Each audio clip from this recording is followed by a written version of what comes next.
Араб халифаты мен Қытайдың Тан империясы өз территорияларын Орталық Азияға қарай кеңейте бастады. Бұл мемлекеттердің территорияларын кеңейтілу нәтижесі Талас өзенінің бойына алып келді. Талас өзенінің бойындағы шайқастың нәтижесі бүкіл әлемдік тарихқа әсері тиді. 7 ғасырда аспан асты жерінде Тан әулеті күшейді. Әртүрлі болған көтерілістер, соғыстар Қытай жерінде мықты мемлекет құрылуына алып келді. Ал Араб түбегіндегі сол кездегі ең мықты мемлекет бой көтеріп келе жатты. Бұл Амиаттар әулеті басқарған Араб мемлекеті еді. Екі мемлекеттің басқа мемлекеттерді жаулауы сөзсіз бір соғысқа алып келе жатты. 618 жылы құрылған Тан мемлекеті батысқа қарай жорыққа аттанды. Шығыс түрік қағанатын басып алды. 657 жылы батыс түрік қағанатымен болған шешуші шайқаста түріктер жеңілді. Сөйтіп, Қытай жерінде бұрын соңды болмаған ең қуатты мемлекетке айналды.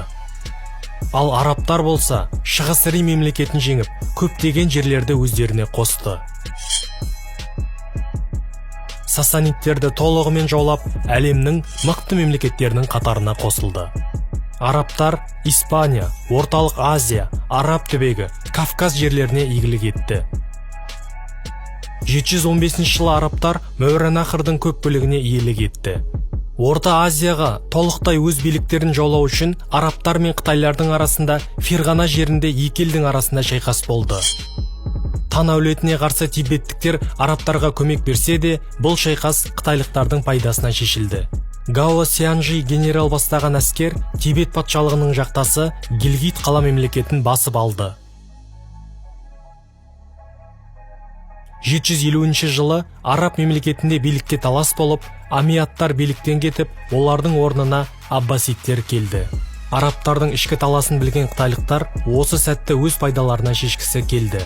Орта Азияны толықтай билеу үшін әскерлерін жіберді. Ал Орта Азияда ішінара соғыстар өте көп болатын. Ферғана мен Ташкент билеушілері жер үшін соғысып жатты. Ферғана билеушілері соғысты өз пайдасына шешу үшін қытайлықтардан көмек сұрайды.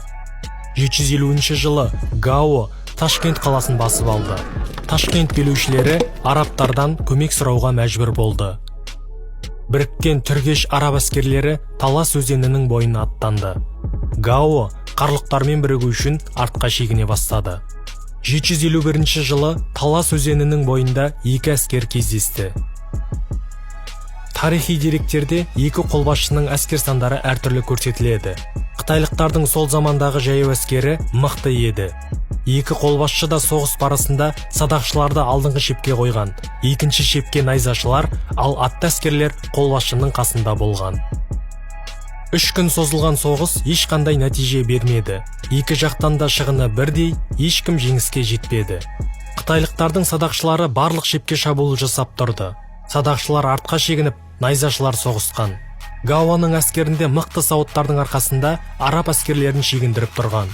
Соғыстың 4-ші күні қарлықтар қытайлықтарды сатып, Гао шебіне шабуыл жасады. Осы сәтті пайдаланған мұсылман әскерлері шабуылға шықты. Соғыс барысында мұсылмандар 10-20 мың әскерінен айырылса, қытайлықтар 30 мың әскерінен айырылған. Бұл шайқастың өте маңызды жері жеңілген Қытай Орта Азияға өз ықпалын жүргізе алмады. Ал керісінше арабтар ислам дінін түріктерге насихаттап, Орта Азияға ислам дінін таратып кетті.